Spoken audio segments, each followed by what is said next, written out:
I'd like the record to show that I was barely here on time, but I was on time. This is the occupancy tax meeting for August 28th. I'd entertain a motion at this point to accept the minutes from the June 4th meeting. Somebody want to move that? Okay, Supervisor, right? Second? Edna? All in favor? Aye. Opposed? Carried. Michael, you're up. Oh, I'm up? No. I'm sorry, wrong Michael. Oh, sorry, Wild Mike. Morning, everybody. Scared you, didn't I? We got some good news with the occupancy tax. Total collections are up 10.02% over this period last year. I would like to say, though, that the actual collections under normal circumstances are only up about 8%. The rest of that is the amount of money that we've been collecting from delinquents. So we're starting to pick up on that. So you got to take this total 10% with a little grain of salt, because it's actually only about an 8% increase. Record, right? What's that? Is that a record? No. We'll try hard. Is that, where are we with the short-term occupancy? That contract is now sitting at Airbnb. We Okay. have also contacted several of the other internet providers, and we're working on either agreements, if that's what they're looking for, or just actual collections. So my target date is for probably spring. We should have them all online. Okay, so next year we'll be able to collect that estimated. Yep. Excellent. We got a letter from Southern Adirondack Realtors. Mike, I believe Yes. you discussed it with the attorneys and... Yes, I've talked to several of the people around here, the attorneys, the chairman of the board, and others, and I guess the best thing to say about that is if the board and if the administration here wishes to address that and make some changes, then we sit down and talk about it. If there's no interest in doing it, then what they're talking about, what happened was, I guess the best thing to do is bring you up to speed. Yep. What happened was that under the current law, the way it's set up, and Attorney Dickey, please correct me if I'm wrong, if you're selling a property, you have to notify my office and get us basically a notice saying that you're up to date on your occupancy tax. What happened was that wasn't done. A new owner came in. There was outstanding occupancy tax from the previous owner, so we are now going after the current owner to collect that occupancy tax, which is what the law states. All right. The Board of Realtors was concerned about this and basically is asking that the law be changed so that we don't go after the current owner. And they're also asking for a better way to determine whether or not somebody has outstanding occupancy tax on the property before they close, just like you would check a title search to see if there's outstanding property taxes. I've looked at that quite a bit. The problem with it is the confidentiality that's in the law states that I can't divulge any of that information. So I can't really put it out in a public forum like we do with the property taxes. That creates the problem there. But the law is pretty specific, and it says that you're supposed to notify my office and me within a certain amount of period prior to the closing, and for me to issue a statement basically saying whether there's occupancy tax owed or not. Okay. So that's what triggered it, and that's where they're coming from. They also felt that it might be a good idea if we collected quarterly from everyone.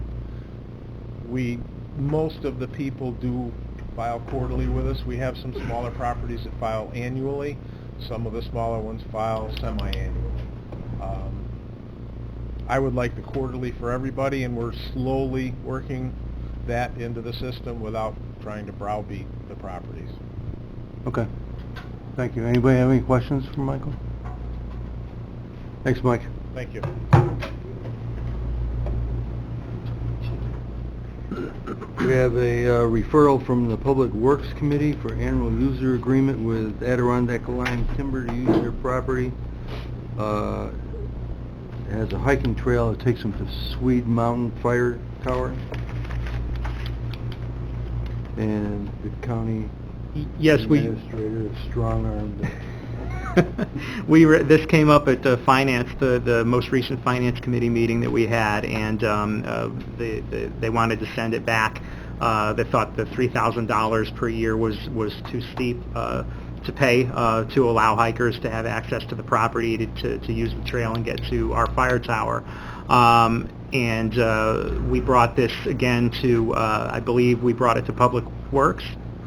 Public Works Committee, and Public Works gave me between $2,000 and $3,000 rather, if I could go back and try to renegotiate, and we negotiated to $2,500, down from $3,000 a year. So that'll be the new annual fee. We will have provisions in the contract for renewal on a mutually agreed basis. So if it is the will of this committee to proceed and to fund that out of OCTAX, that's what the request is today. So we want to move that, John? Well, I have a question. Well, why don't you move it first, and then we'll question. All right, I'll move. Good man. Gene, second. John?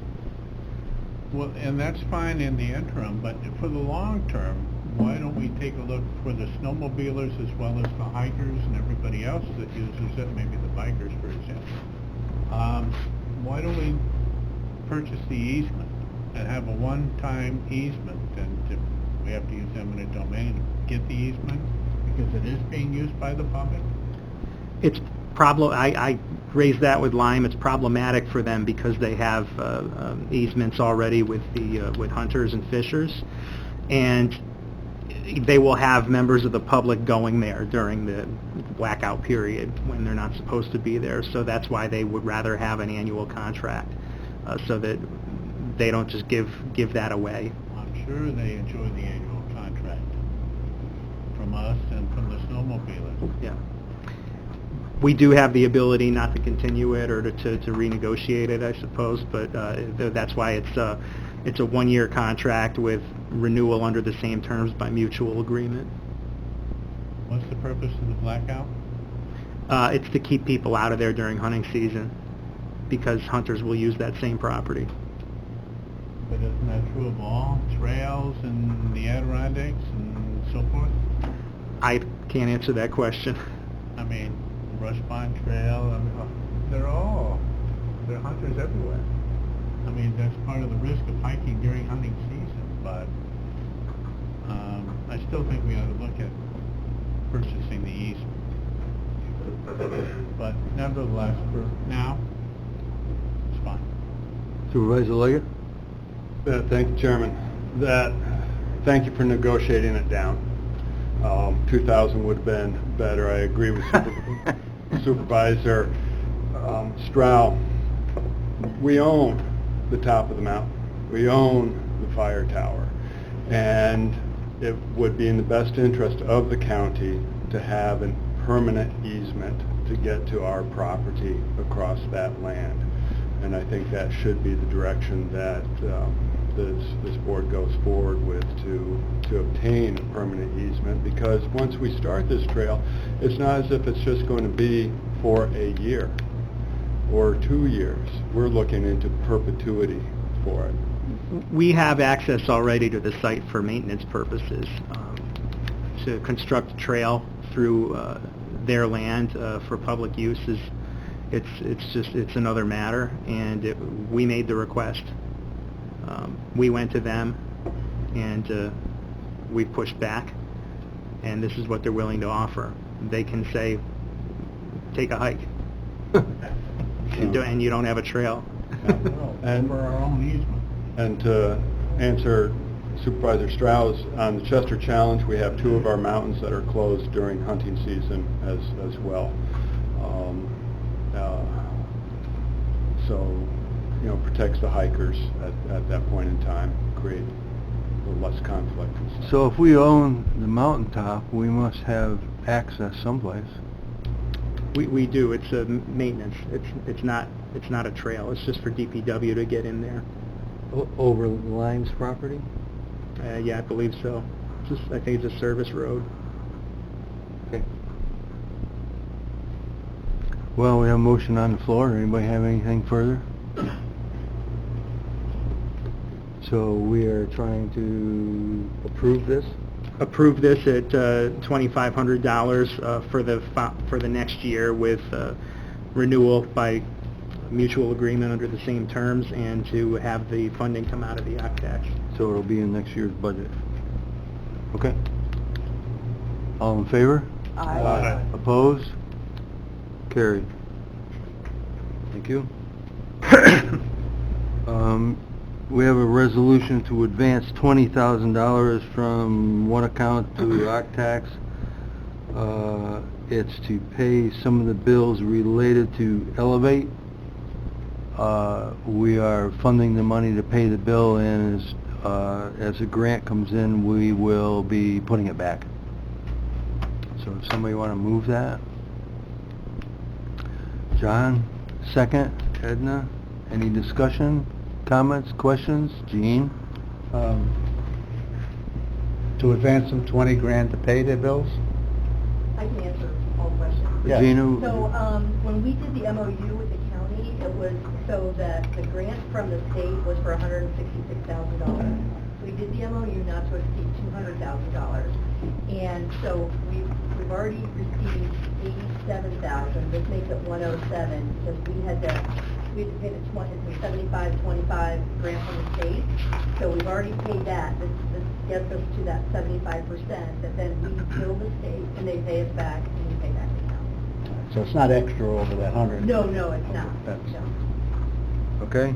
Anybody else? All in favor? Aye. Opposed? Carried. I'm going to put you at the end, Mike.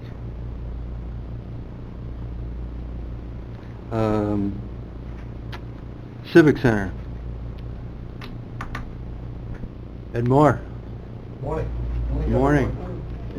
First of all, I'd like to thank Supervisor Dickinson and Supervisor Conover and Ryan Moore for meeting with us a few times prior to this and inviting us here, Supervisor Dickinson, to present our wants from this group. A couple of our people are here. Our President Dan Burke is here with us, and Mike Biddle, who's representing the Adirondack Regional Chamber. Jeff Mead, you know, he's presents all the time. He's our manager. We have the Honorable Judge Krogman and Nick Iamino and Fred Vogel. And Fred Vogel is a group of us here that are here to support this. So, as you know, as you can see from your thing, you got a request there for $100,000, and you also must have received a letter that Mike Biddle and the Chamber had sent out in support of this request and of what's going on at the Civic Center / Cool Arena. Just a little quick synopsis. You know that we took this over from the city 4+ years ago, and we raised $850,000 for the purchase of it and the startup money. And then 2 years later, we ended up having to, and it forced into the fact of taking over the hockey team, otherwise we wouldn't have hockey in the region. And we raised almost another 600 grand. So there's been $1.4 million plus that has been raised by private donations and board members to this coalition. We've had the city, which has been paying the water and the sewer and the snow removal and the insurance on the building, a partnership with there. The town this year gave us $9,000 and has supported that, and of course, the OCTAX. We could not be where we are today without that $250,000 every year. That goes towards promotions and events that brings that to this Civic Center / Cool Arena. It's been a great partnership, and I mentioned those all entities, from the city to the town to the county to the private entities that have supported this venture. And I'm sure we all agree, I don't put words in anybody's mouth, but it's been a great journey by this group of people, volunteers. Nobody makes money or pays a salary on this except for Jeff, who reports to you every month and now every quarterly, along with Liz Mahoney, who's not here now. She's doing some lawyer business. But you see their faces here all the time. So we're here today, when we looked at ourselves, the arena needs a lot of work.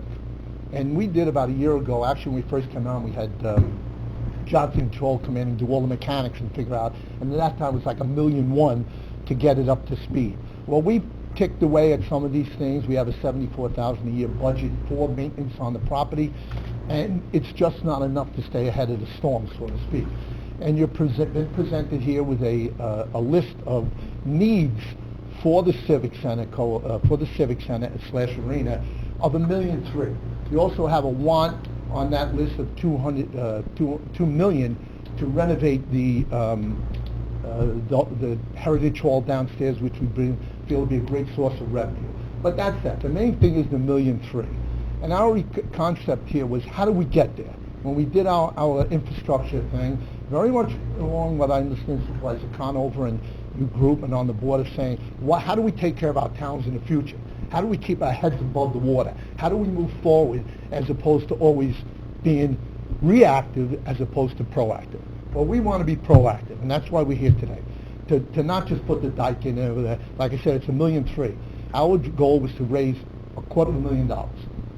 And even that would be $1 million over the next year, but doing some things like we are now with Box Each and our corporate partnership with the hockey and all, and the naming of the arena and all that, we are getting our feet on the ground more and more and more.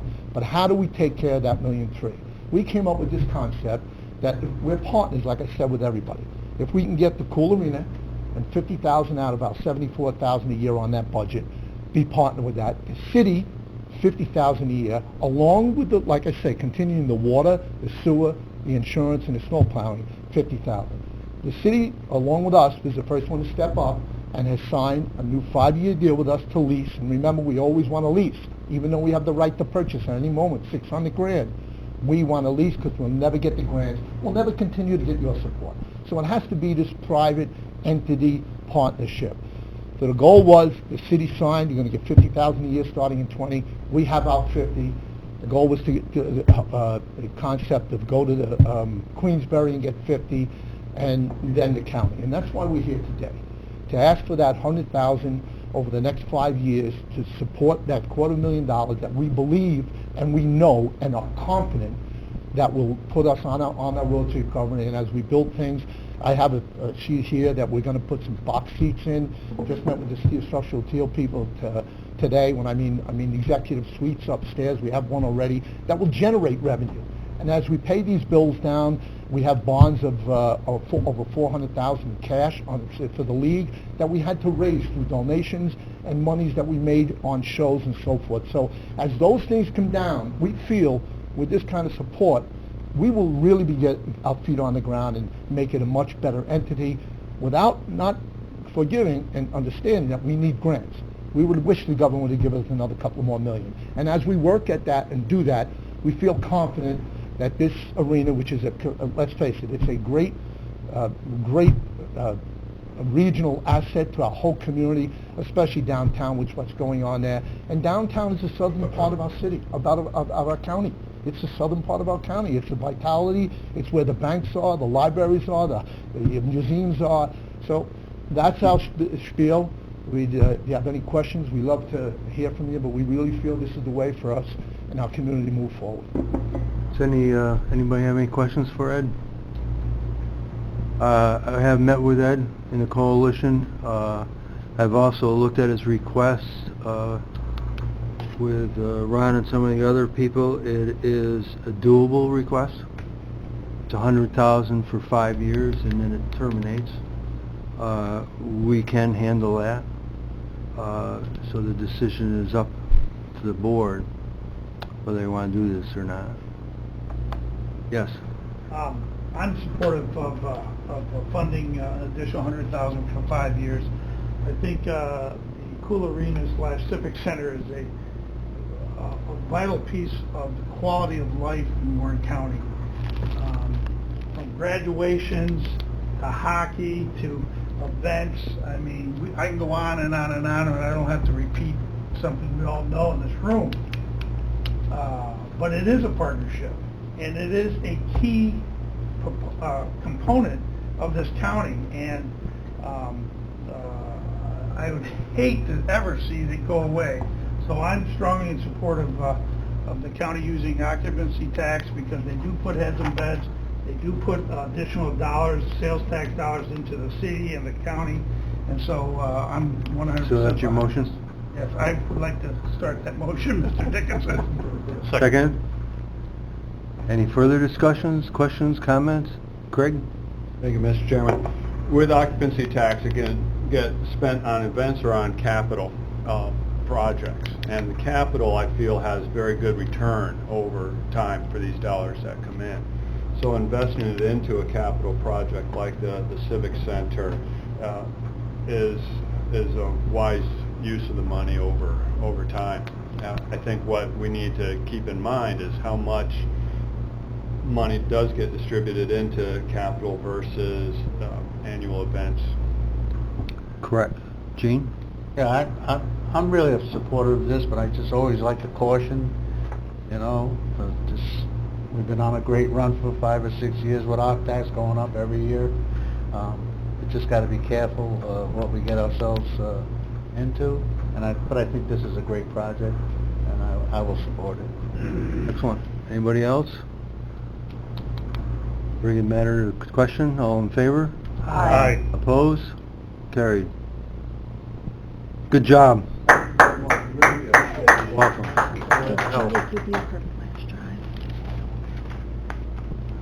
Okay. Gina, you're up. Gina's here representing the CVB. We have a working relationship with them. We have been supporting their programs that are working in parallel and associated with the tourism department. They have a very good, strong working relationship thanks to Jean and Joanne. They have started some programs and showed some serious progress, the CVB, and they've asked for an increase this year in their funding.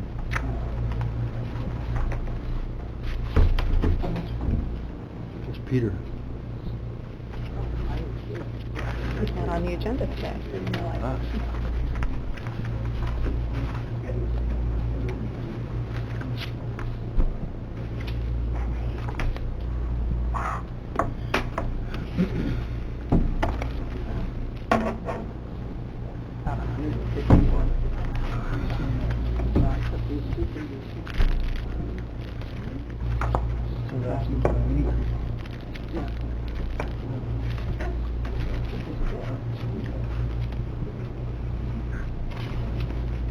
Good morning, everyone. Thank you for having us here today. So, I've distributed materials. If anybody needs any, I have extra copies. So as you all know, we've been in the midst of a great run for our tourism. And a lot of that has to do with all of the investments in the infrastructure, in our events, the CVB. And as you see from this image, really we are just a subset. We're feeding into Warren County Tourism as the Lake George Regional Convention and Visitors Bureau.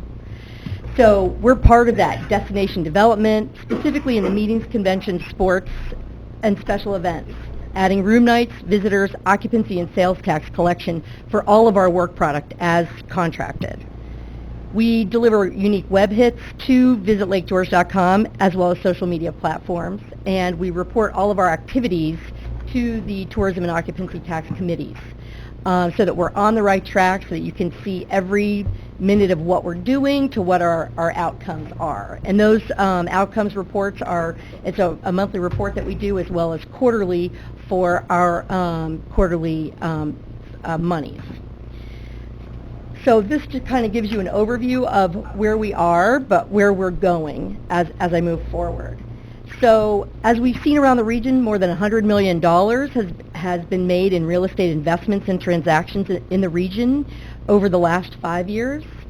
And that's according to the Business Review. So that's reinvestment in all of our hotel accommodations properties, our hotel motels, as well as our attractions, and all of those entities that feed into our tourism economy.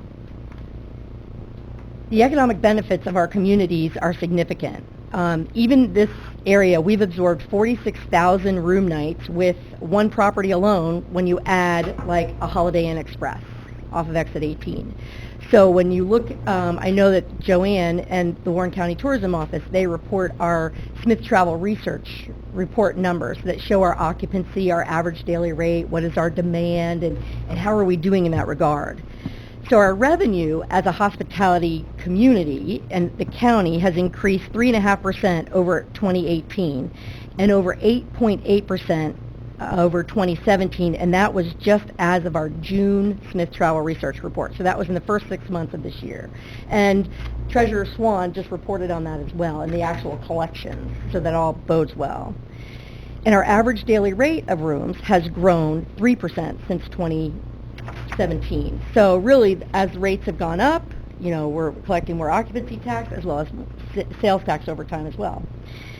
So this is a testament to the effective sales and marketing happening from the Warren County Tourism, and again, we're a part of that entity in driving that business. So we're proposing several aspects to our current workload, which obviously takes more money. So right now, we've been responsible, and I'm just going to look at this so everybody can see this from either side. So starting on the left side, because I'm a lefty, convention sales and services. So our goal has been leads, bookings, and room nights, visitors, year-round and midweek. That's been a focus. But sports have been, I don't want to say easy, but it's been a little bit of low-hanging fruit in terms of people wanting to come here for sports activities and for booking that business.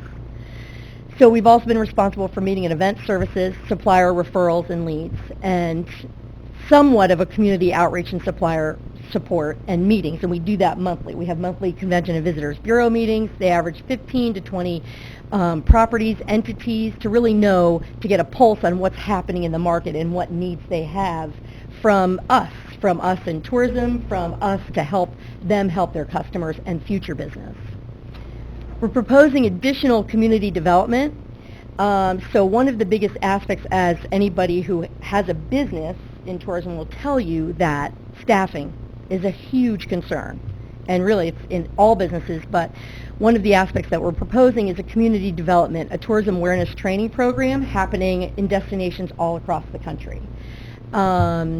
It's the one that we would look at is Visitor Journey A to D.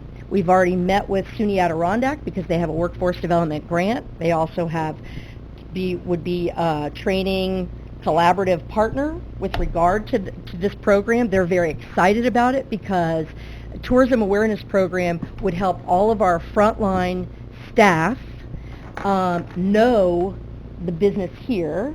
Our timeline would call for true training come late April through May, and then next fall. But to get that, all of those people that come here to actually serve our tourism economy in the height of our season, if you will, for the summer. The whole program, though, is really, it's about job growth and local talent development. So do we need pride of place with people that are in their frontline roles every day? Yes, we do. We also want them to feel good about staying in the hospitality sector and not wanting to jump ship to another sector of business, because we need them in our hospitality industry. I'm looking at several people in the room who have staff challenges every day, and part of that pride building is in a tourism awareness training program. Dream management is another piece of that. So when we think about dream management, we have many properties that are under the 50-room threshold. And most of those folks are working in their business and not on their business. Whether that's the right thing to do or not, but what's happening is, as you can see, as people move forward and have been aging out of their properties, you know, a lot of the equity has not been put back into that property, so the property is valued maybe a little bit less. And the value itself has not been there in return to have it stay as an accommodation.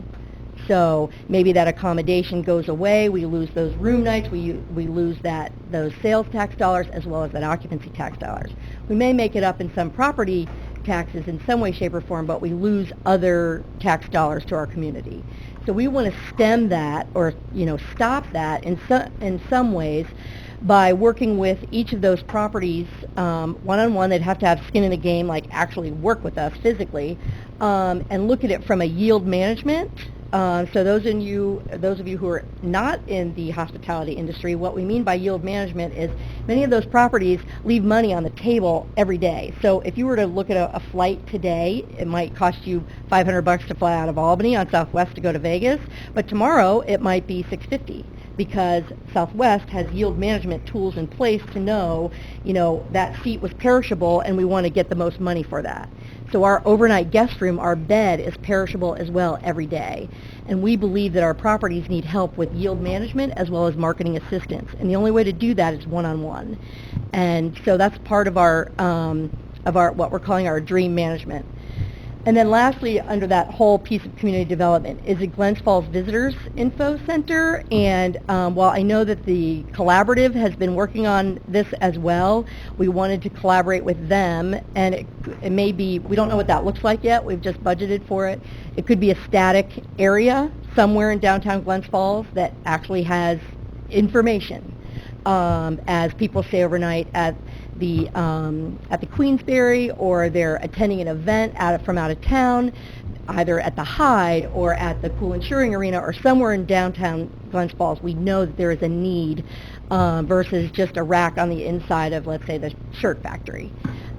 So that's part of our community development. From a marketing and advertising out of the market, we're also adding to complement Warren County tourism. Obviously, the meeting, sports, and special events markets have been very fruitful for us, and continuing that, but adding more of a push into the wedding market. And what's in your marketing proposal gives you a few of those numbers. So we have a report that dates back, it's 10 years worth of data on the wedding market. So we started to see a slip we had our highest peak in 2016. So about 817 wedding events in this market, valued at about $33,000 a piece. So we've been slipping each year to the rate of, it's down about 8% now going into this year over the last 3 years. We want to stop that slip. And right now that business has all been about, it's been grown and doing well on its own organically. So what is good for the Inn at Earl West and what's been good for even the Queensberry is a little different than what's good for the Sagamore.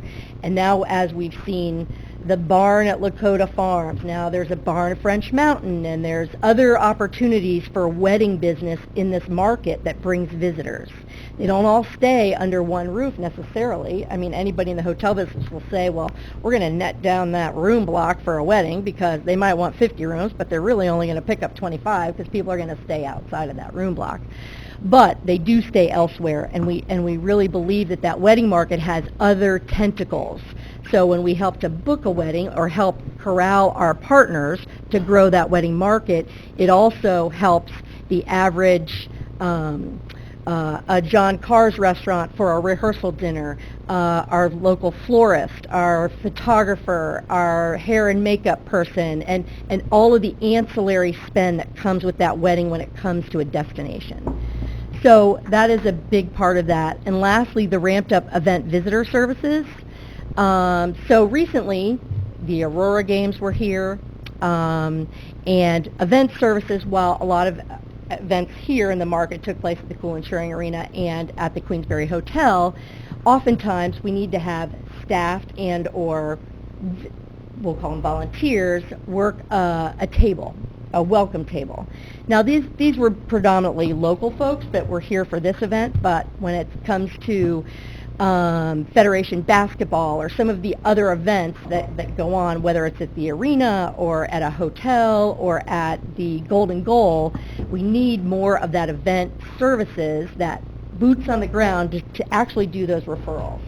And I say that because it comes down to staffing and bodies in that one-on-one interaction.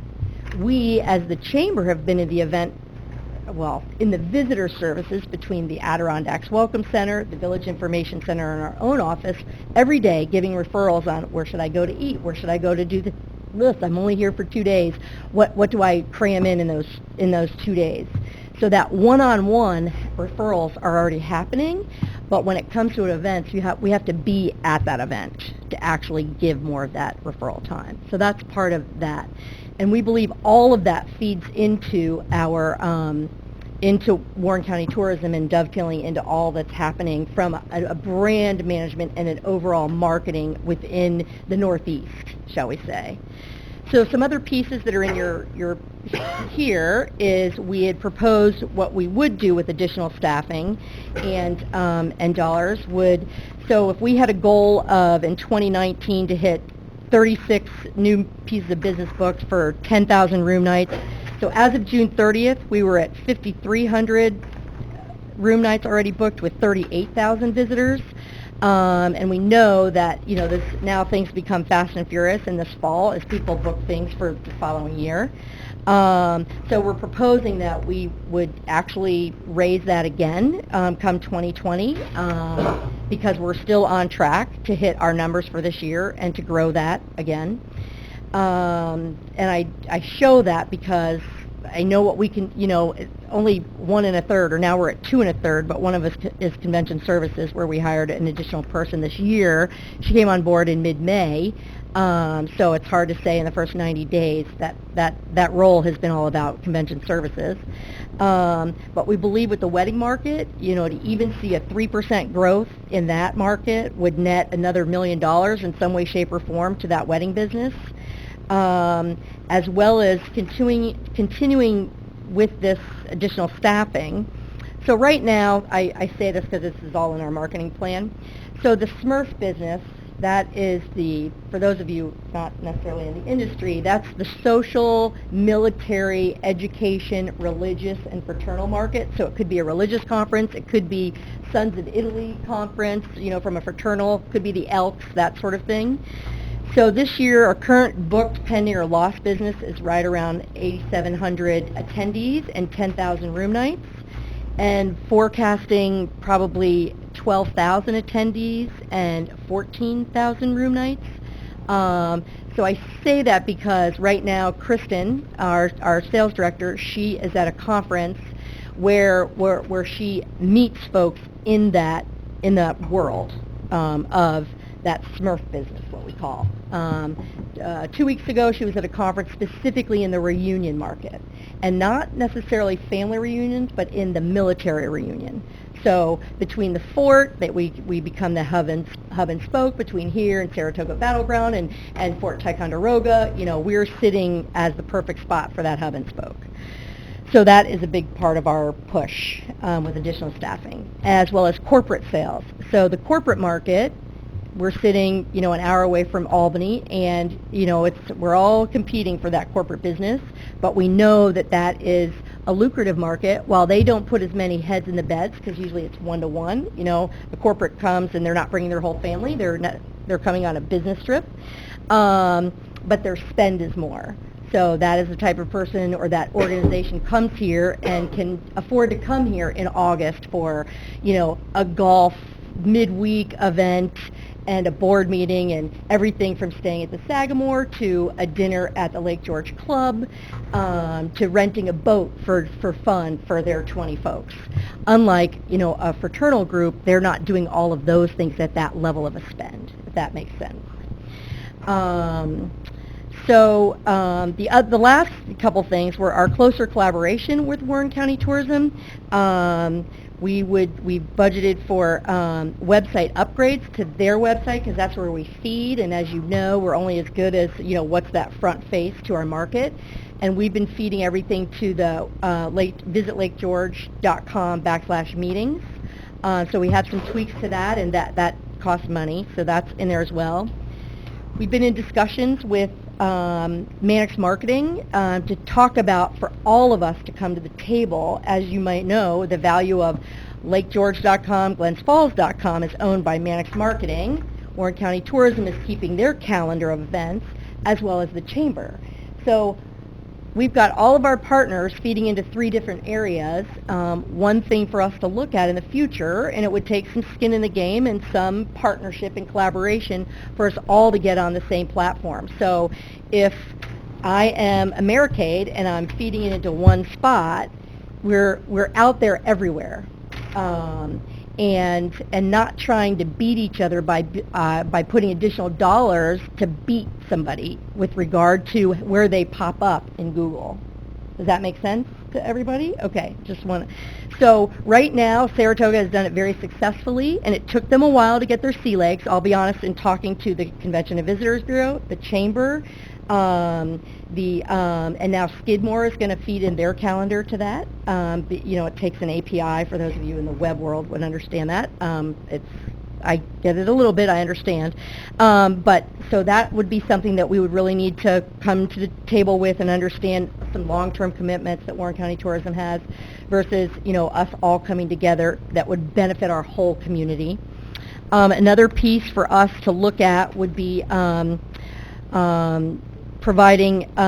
doing a simultaneous customer intercept survey between Mannix Marketing, because again, they've had many people visit their .coms and put in information and request additional. So they're holding, a sea of email addresses, as is, Warren County Tourism, as is the Chamber, from visitor services. So we're also proposing that we really look at doing something collaboratively where we all send out to our own lists, nobody's got to compromise their lists, customer intercept survey, where we could actually look at the data together and understand if there's some holes or pockets and why. What could that be? Could be certain marketing, could be certain events that we've attended or not. So those are some things that we have here in our closer collaboration, if you will, and sharing that data that we have so that we can be a little bit more nimble than Warren County Tourism, just because of you have long-term contracts where we've been able to say, no, we're not going to do that advertising anymore because we evaluated it over the last year and we don't have a long-term contract with that particular provider. Or, we've netted everything that we could in that particular market, and we've been, we've done really well in here, and now we can market to this without spending more ad dollars here. We need to move them to another market like the wedding market. So that's where we're at here. Also, as part of your piece is when we'd originally met with occupancy tax folks and tourism folks, we had come in with a much higher dollar amount because ultimately our goal is to have dedicated funding. So we know where we are now, and we know, Cool Insuring Arena, you want to know where you are in the next 5 years. We need to know that, all of the efforts that we're doing today, really, they have long-term effects.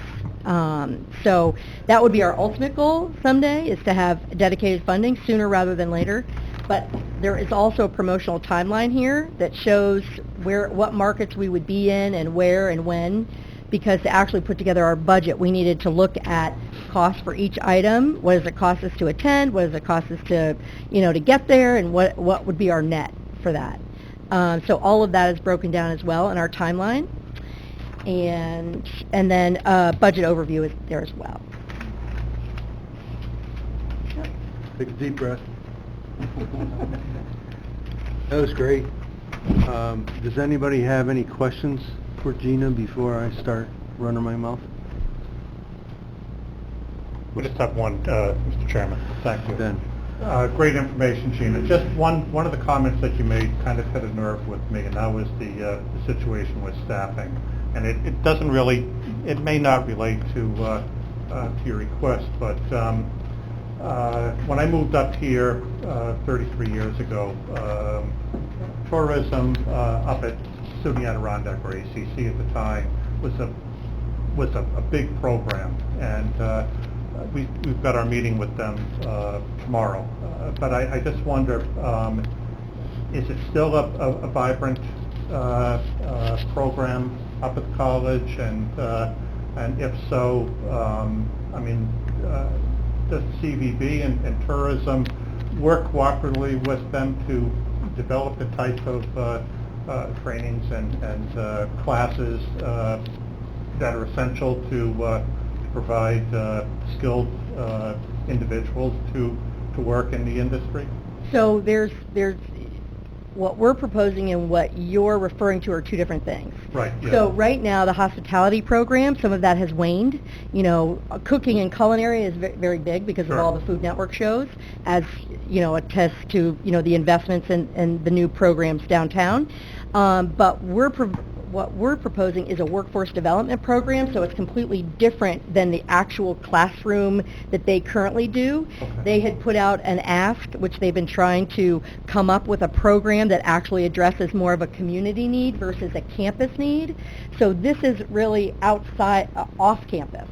Okay. Does that make sense? Yes, it does. So, yeah, and I can go into the details of the actual program, but it's more through, so workforce development, Aaron Kravitsky and others, Kaylin Prelo, part of that, it falls under their auspices versus under academic.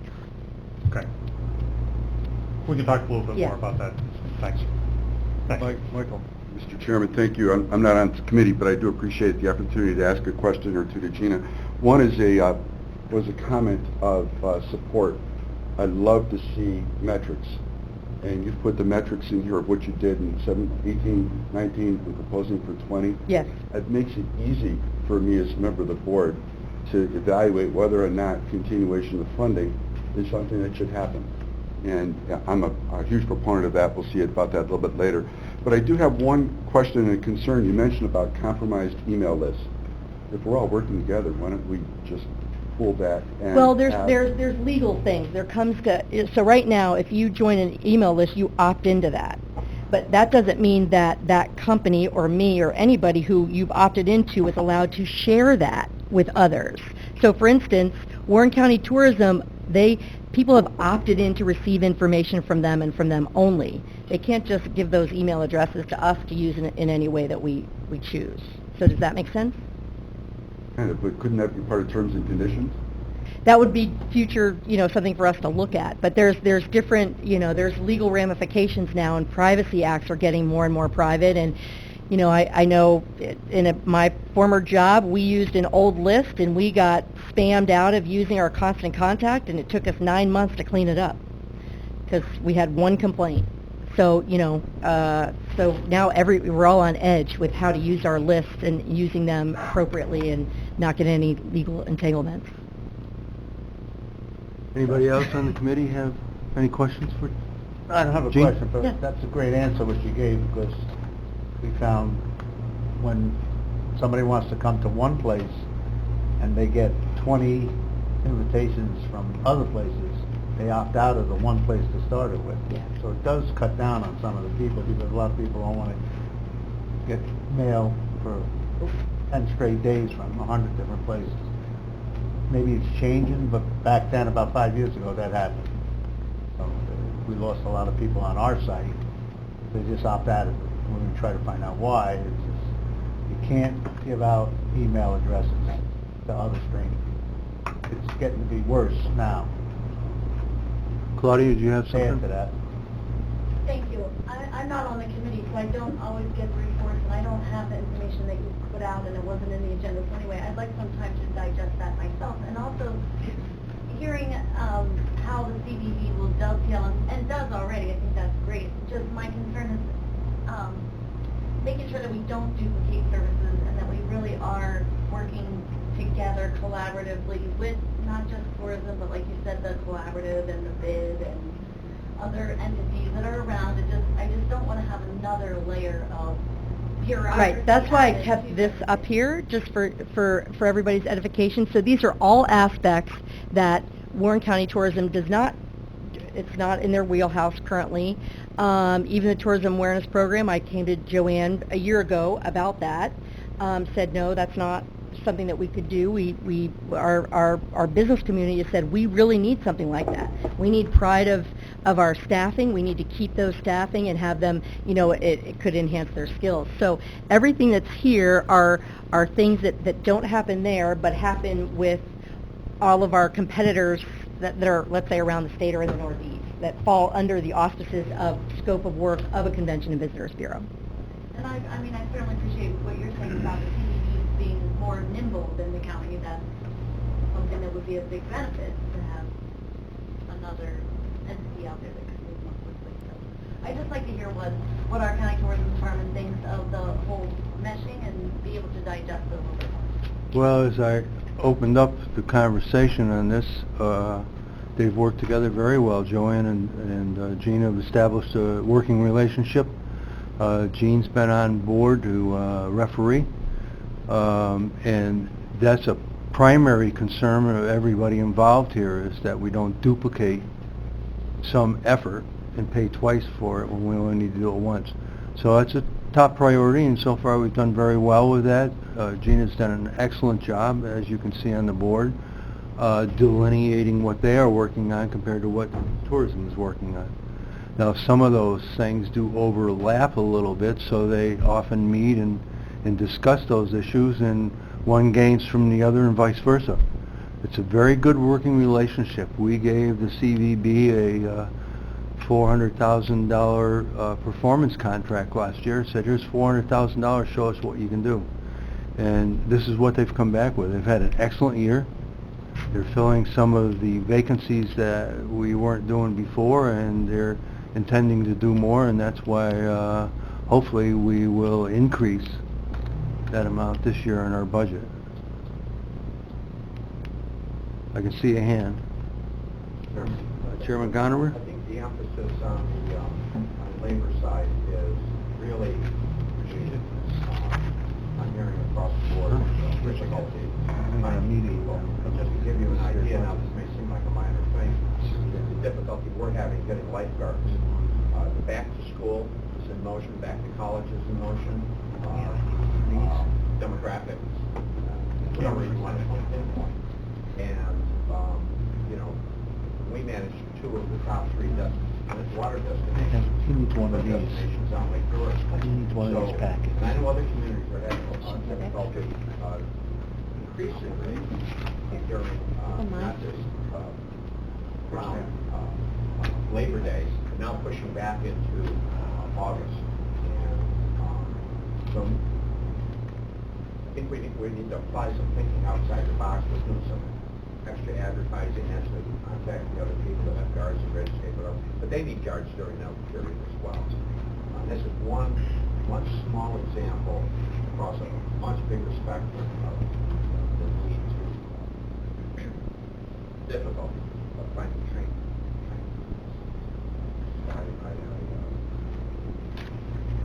We'll be very interested.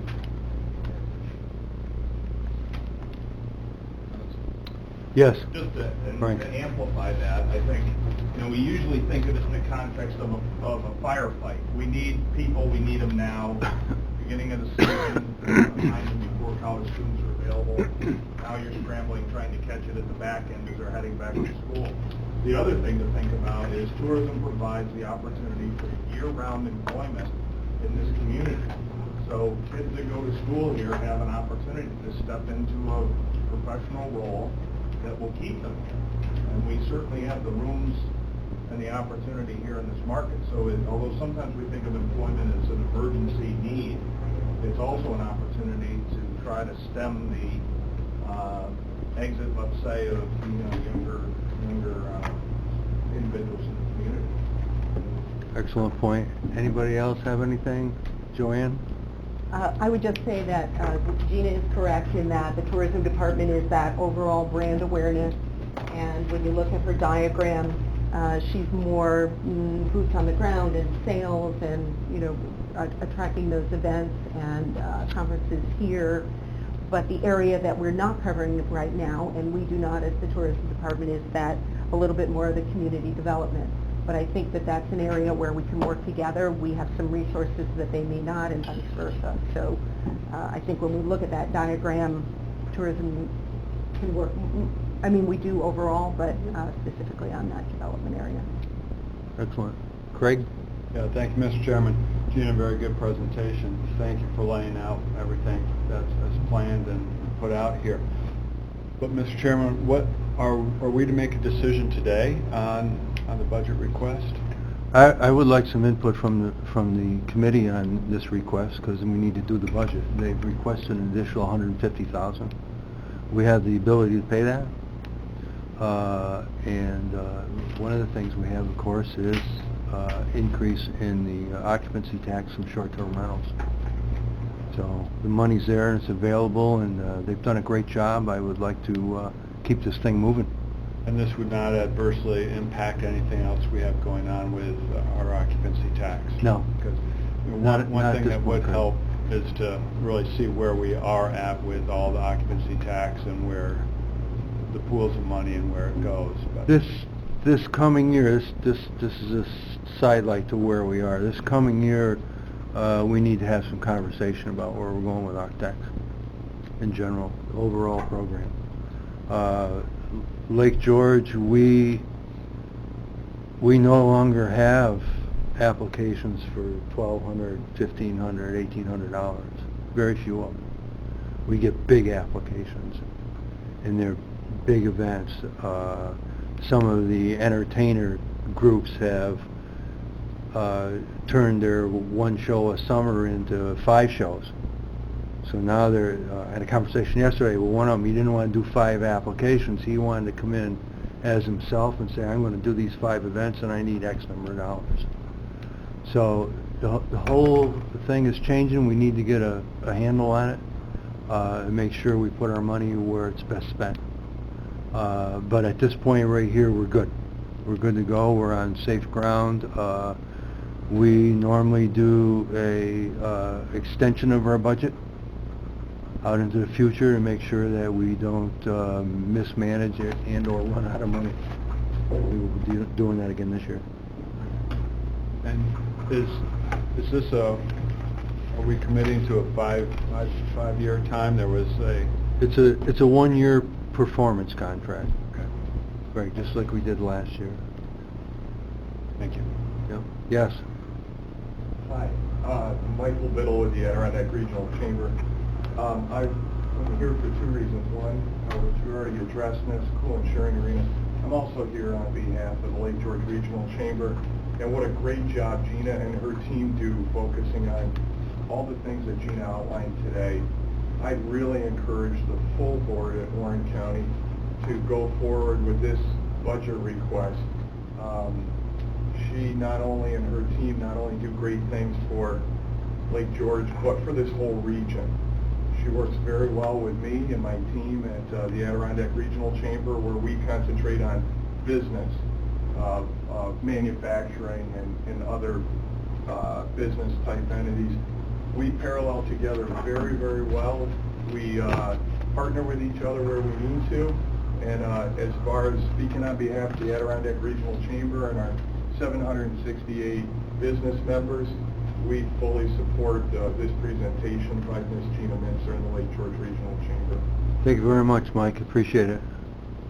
Anybody else? Sally? Just to inform you, Surfside this year, after about 28 or 25 years, we are opening up what's kind of winter hotel. In November, we'll be open Thursday, Friday, Saturday. With the good support of having the CBD, this is going to encourage me to open my doors. Obviously, there's a gain for the occupancy tax. We're trying to do events up there, create some type of packages that people come over in November, December. If I can make payroll, or after payroll, I'm still a winner. But supporting CBB is indirectly supporting local businesses that are trying to open year-round. And I think other people will be slowly doing the same. We have a Christmas market venue, which I think is a great idea. I think there's so much potential for that event to grow from a 1 weekend to a 3-weekend event for the whole month of December, which will draw communities from all over to the nucleus where the Christmas market is going to take place. And that also needs to be well supported, because that is a huge, in Europe, that event draws people after work, whether they're taking rooms or they're coming down to these venues, having restaurants being presented in those venues. Is also business for them, and we need all the support. Good for you, Mr. Salim. Good luck. Anybody else? I would entertain a motion, if somebody would, to increase the CBB's budget for next year from 400 to 550. John? Makes a motion. Somebody want to second that? Gene? Any further discussion, comments? All in favor? Aye. Opposed? Carried. Thank you very much. Good job, Gina. See you, Ed.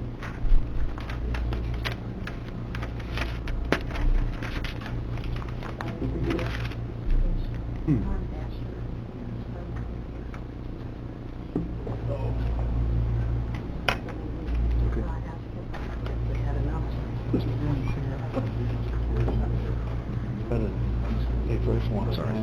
Is he still here? They want 900,000. Norm, do you want to speak to the committee? Thank you. Norm Dasher from the Hyde. Good morning, and my name's Norm Dasher. I'm CEO of the Hyde Museum, and I just wanted to come here just for a second to thank the Board of Supervisors and the Occupancy Tax Committee for the support that they've shown for the Hyde. It's greatly appreciated, and I just want to let you know what we're doing.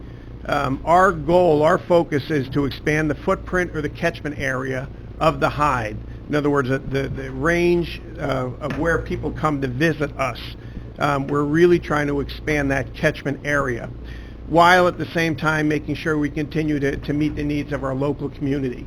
To that end, last year we had over 240 education programs, and in those 240 education programs we had 6,000 children coming to the Hyde from the area, mostly from the schools, but we're very much focused on educating children as well as adults. Moving forward, we've spent a good deal of time and effort this year revamping our website. The problem is, you talk to people and they say, well, I went to the Hyde on an 8th grade field trip, why would I go back? Well, we have the permanent collection in the Hyde House, but people don't realize we have between 10 and 12 new exhibitions a year in the 5 other galleries, and we need to do a better job getting that word out. We're also increasing the number of ads on social media, and we're following the trend of doing much more online with social media to advertise and again expand our catchment area. We also this year we just received a grant from Google, and Google has a special program for not-for-profits that we're actually able to advertise for free on Google up to a point after we've secured this grant. So we'll be doing much more on social media. We're focused on attracting new audiences. We're really trying to break into the millennial market to get younger people involved in the museum. And regionally, I'm very much focused on developing additional collaborative relationships. We've got a relationship now with the Glens Symphony, where we're actually going to support one another in terms of the theme of their musical programs. We're going to develop themed related programs at the Hyde, either exhibition or lectures. We're also developing relationships with the Bolton Landing Historical Museum, as well as the Sembrick, in terms of what we can do collaborating with one another to support one another. This year, during the second dark day of track season, we opened on Mondays. We were generally closed on Mondays, but we opened on Mondays for the track season this year. And we wanted to draw some of that Saratoga traffic up to Glens Falls to see our place. And it's actually been very successful. We've seen about 40 visits a day on a day that we would ordinarily be closed.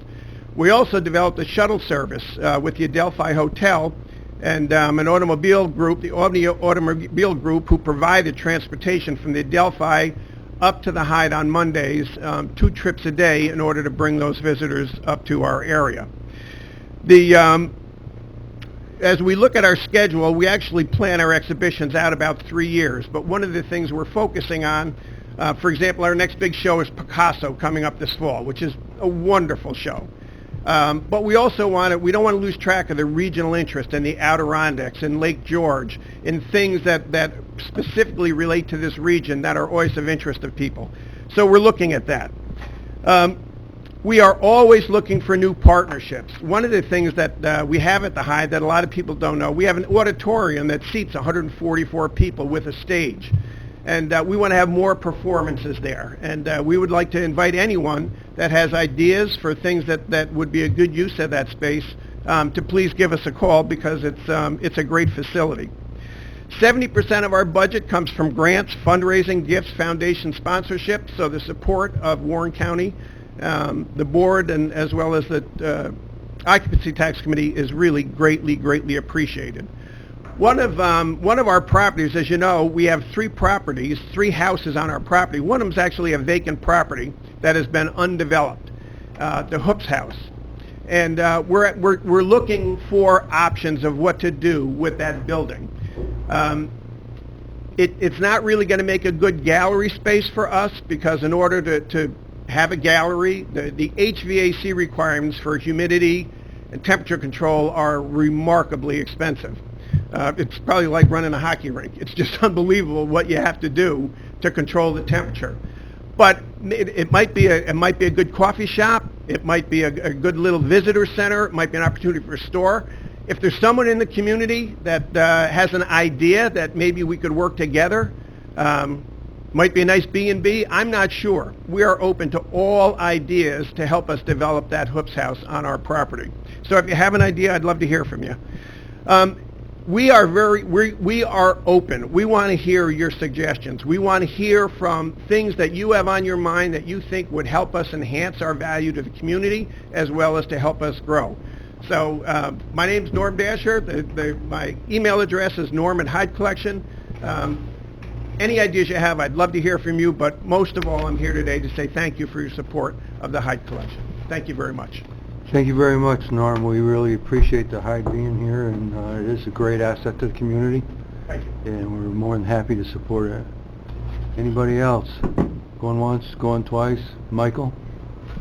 Nice, thank you. And, to start off, I provided the copy of the board with the presentation in April. I only heard from 3 people about what was going on with my presentation. So I'm assuming that everyone else agreed totally with all the assumptions that I came up with. Now, also being part of the board for a while, I know better, right? But, as I've been on the board, one of the big focuses of mine has been the local economy. And what do we have? I'm also part of the Industrial Development Agency, Warren, Washington. I think about what can we do as a board to be better, to help our local economy, because that's one of the things that I believe this organization should be doing. So I look at, can we bring new businesses in? Can we help retain new businesses? That's all good. There's a lot of factors that are making it difficult for that to happen. But the one thing we do have in the tourism industry, which is, I think, was one of our most important industries in the county, is a flow of funds that we get from occupancy tax. So what are we doing with those funds?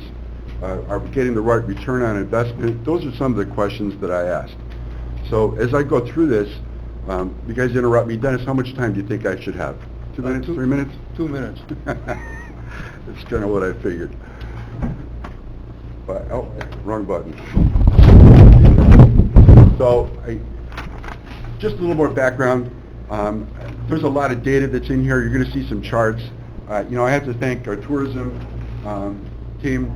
Joanne provided with an email with probably 20 different attachments with all sorts of data. Our treasurer, who I blame for all the bad data that I have, also provided a ton, and I also did quite a bit of research just looking online to see what I could find. So bottom line, let me get into it real fast. Occupancy tax and SDR data. Here's a chart. What I pulled out of this was that since the inception of occupancy tax, Warren County has collected $53 million worth of occupancy tax. So my first question is, what have we gotten for that? Right? So here's our growth.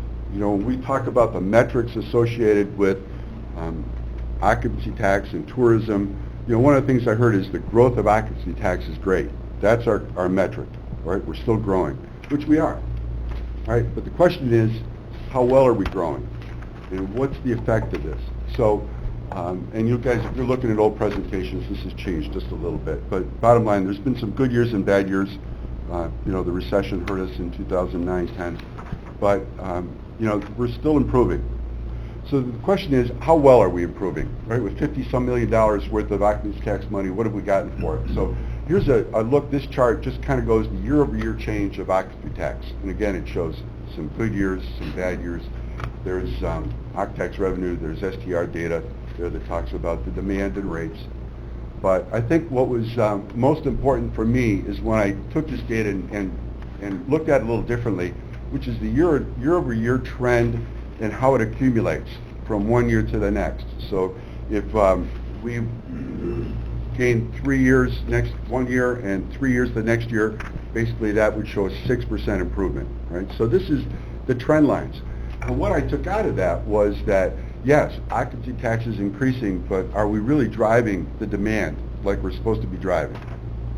Right? It looks like it's mostly revenue based on this chart. And I know there's a lot of factors that go into this, and my idea today, presenting this to you, and Dennis, thank you, is not to try to drive any kind of resolution, but to spur some thought and see if we can start beginning to do something different. And Dennis, thank you. You mentioned that in the committee meeting prior, that this year we're going to take a close look at what we're doing. But this is all about metrics, and it's just another way of looking at it. The green bar is the bar below, which is our demand. If you go back to the one before that. Sure, of course. This is the one that has the motel owners gone. And if you look at the two upper ones, the taxes increased and revenues increased, but the demand is flat. Relative, yes. That's their concern. And my concern. Yeah. Yes. And for clarification, that's taken off the Smith Travel Report, which not all rooms that are... It's true, but it's still a very, very good indicator. Basically it's all the big boys, but the rest of them are in line with them. If you do those, you'll see the same thing. And as we go forward, I'll talk a little bit more about data, and that's true. It's all the data we have. So maybe we need to be looking at things differently, was one of the points that I had. Go ahead, Frank. I think when we talked about this kind of slide, we somehow degenerate into a discussion about the Warren County Tourism Department, and that's the reason. That's not the point. I think just a mindset thing here. Joanne and the team, everybody's working hard, everybody's trying to do the best they can, and we always have. So I think the mindset, at least as I look at this, is how are we doing collectively? This money's come in as a group, the businesses, Warren County, local governments have worked to figure out what to do. Everybody's doing the best they can. The key point, I think, here is, well, here's what's happening, and what should we do going forward? So I just, last time there was some discussion that kind of ended up somehow became laser beams on the tourism department, and I hope we don't do that today. That's not the point here. There's a lot of money coming in. There's a ton of opportunity. Remember, $40 million in sales tax revenue comes from our tourism. And the budget's 155 or something like that. I can't remember. It's a big percentage. So the opportunity is, what do we do to grow the pie? And that, a lot of it will have to, I think, when we look at it further, is going to be how do you extend the season? If July and August are 100% full, you'll see rates go up. What do you do the week after July 4th? Which is slow. What do you do the week after Americade? Dead. It's worse than slow. You hired people so you can put them on the bench, right? That, I think, is the approach here. So, sorry for that. No, thanks for the input. No, Yeah. Mr. Salim? I'd just like to state, I was taken back for July this year. I expected, we had a very good year last year. We had one of the highest revenues for July in 2018. This year, I was down for July 6.5%. I held my rates. I literally held my rates because I have a lot of moving customers. I can't discount my rates when somebody's been so loyal to the surf side, and I can go into this brawl of justifying why somebody next door is paying less. I'm at the point of my rates being at the highest possible. I mean, I'm reluctant to increase my rates for 2020 with July. If anything, I saw this year a big lull from Sunday to Wednesday. Much more a decrease of occupancy trend that has ever been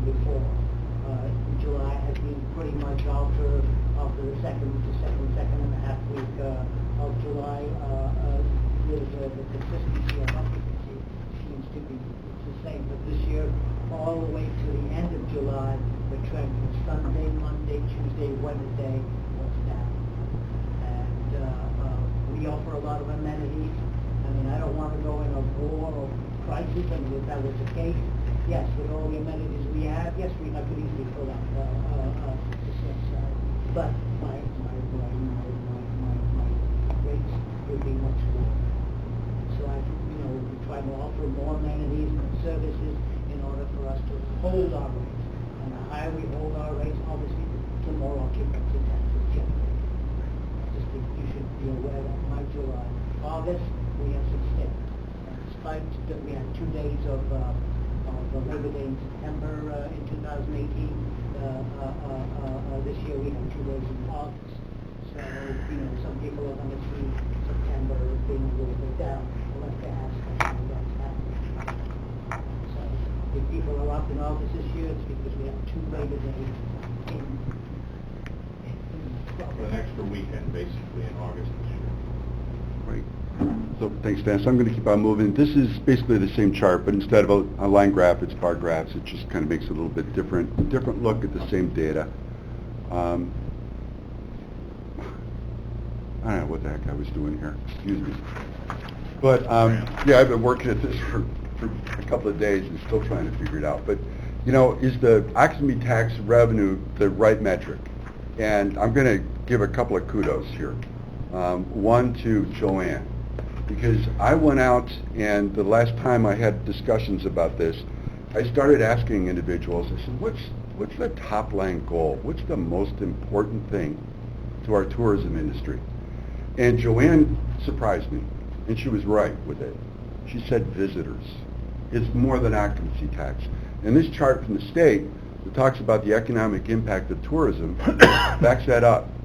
Right? I believe she's right. It's much more than the lodging. It's the money that our visitors spend also. So it led me down a path that I haven't been able to dig myself out of yet, is how do we track visitors? So I'm looking at, can we buy credit card data? Can we do something else? The sheriff has license plate data that they track all over the place. I don't know. But can we find a way to track the number of visitors that we have coming in to expand the data that we have to understand if we're doing the right things? So I'm going to just keep on going. Warren County sales tax. I believe this came from our treasurer, but I can't say that for certain. But, in raw data, it's hard to really figure out what's going on. Right? But you take a look at the progression, and this is year-over-year change and cumulative. Year-over-year is the one in blue. The cumulative is that we add each year percent change. And, it looks on the outset like sales tax is great. We're doing a wonderful job. So I said, why don't I take a look and understand whether or not this might be related to the overall general economy of New York State versus what Warren County tourism is driving. So this is the New York State graph. When I superimposed them, what I got out of this was basically we're following the same trend lines. Now, one of the other comments I had was from our administrator, Ron Moore, about, is New York City playing a significant impact to that. If we need to go down that hole, I can show you some other data that says that Warren County is basically tracking with a number of the other counties in the state, same type of trend lines for sales tax. So the point I'm trying to make is sales tax also a good metric in terms of what we're doing with our occupancy tax funds? I'm not so sure it is. I'm not sure I have the answer. I know I don't have the answer yet, but I'm not sure that was what we're looking for. So again, we take a look at other counties and their occ tax. This chart just basically shows Warren County is at the very top. We lead in occupancy tax collections. There's a number of reasons behind that, but basically it's the strength of our tourism industry in general and what we started with. But if you Mike, a fun fact, our collection is greater than Vermont.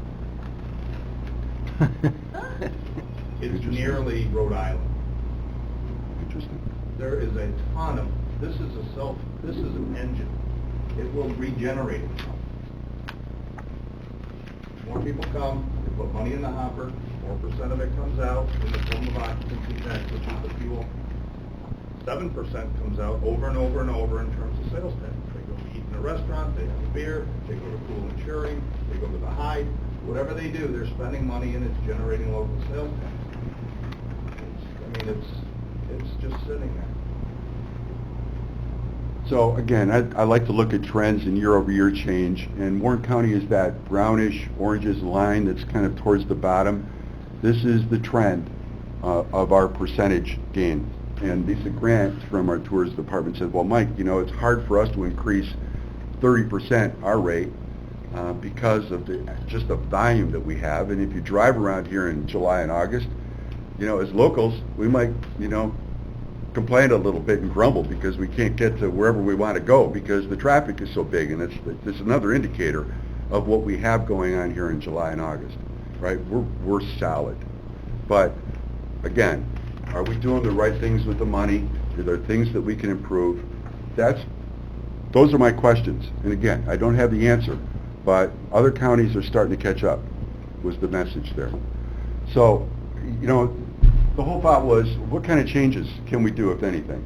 The occ tax is increasing, but the trend's slower than other counties.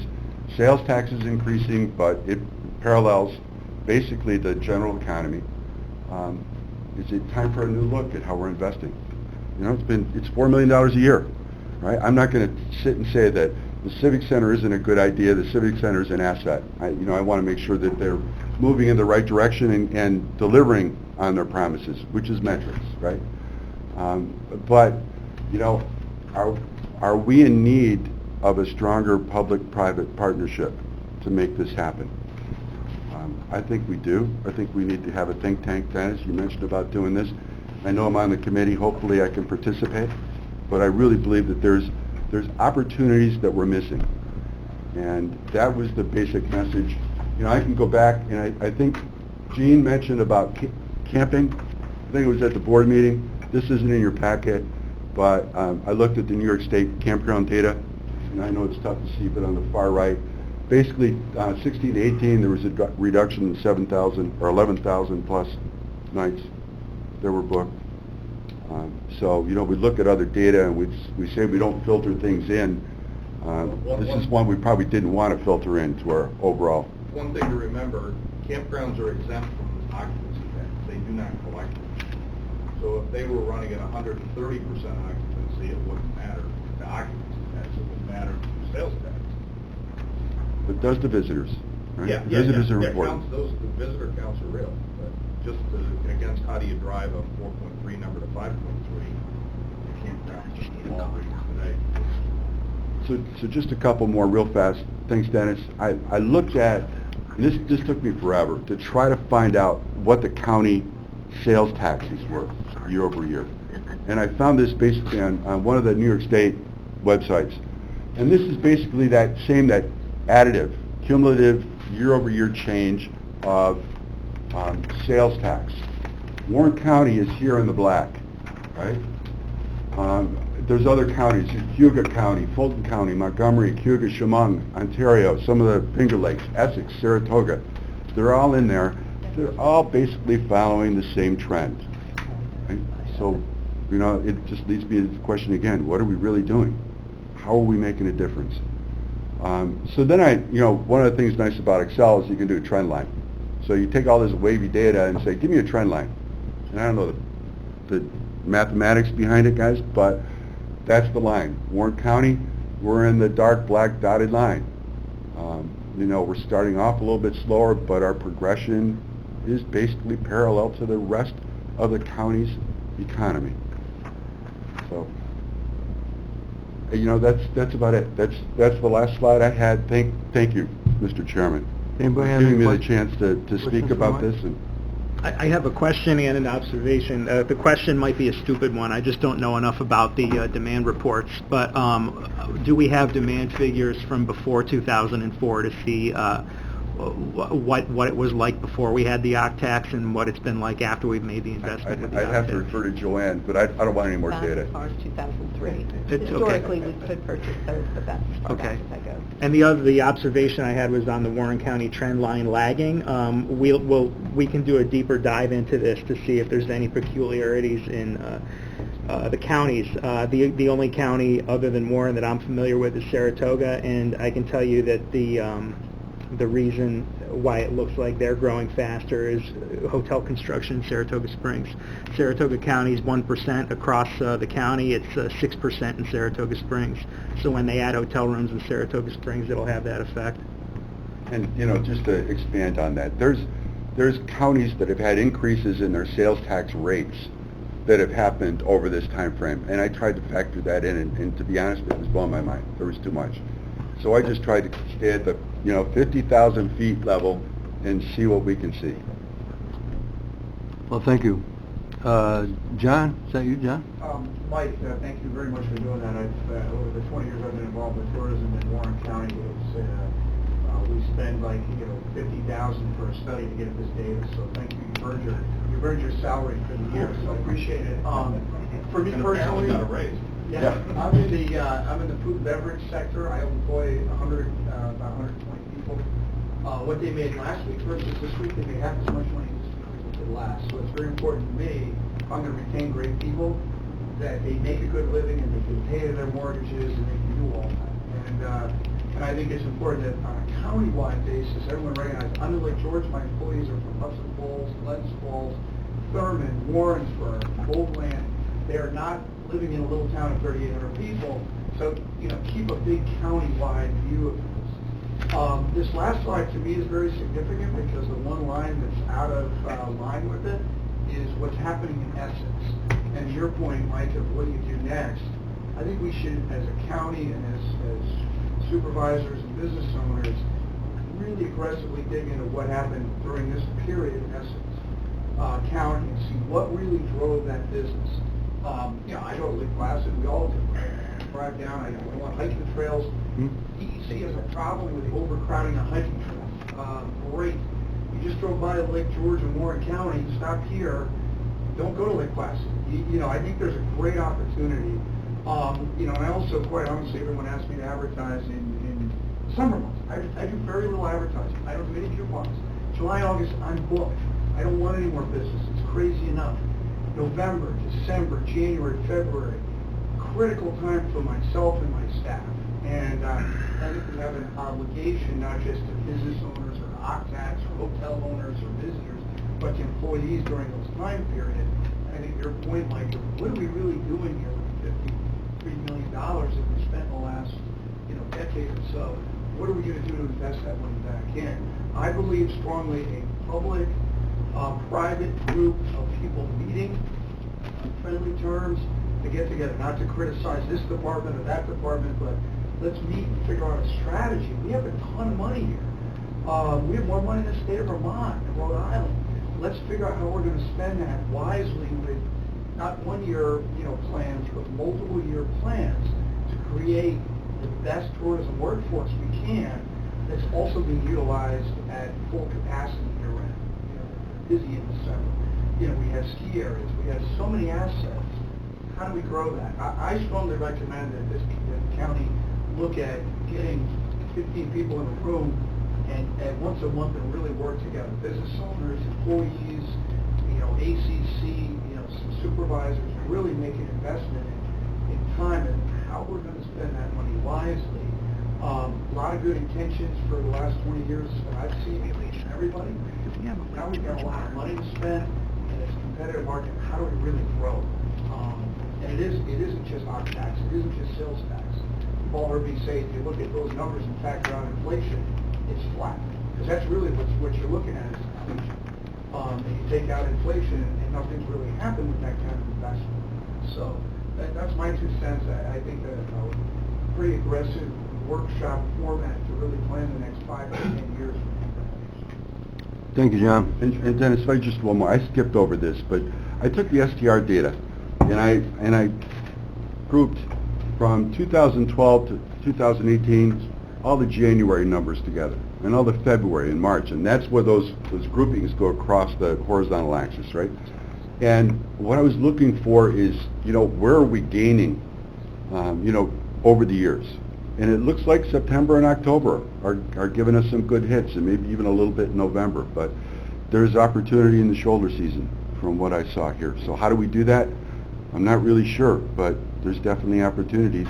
And that's really the only sense that I see that we could grow, because from what I'm hearing, July and August, we're tapped.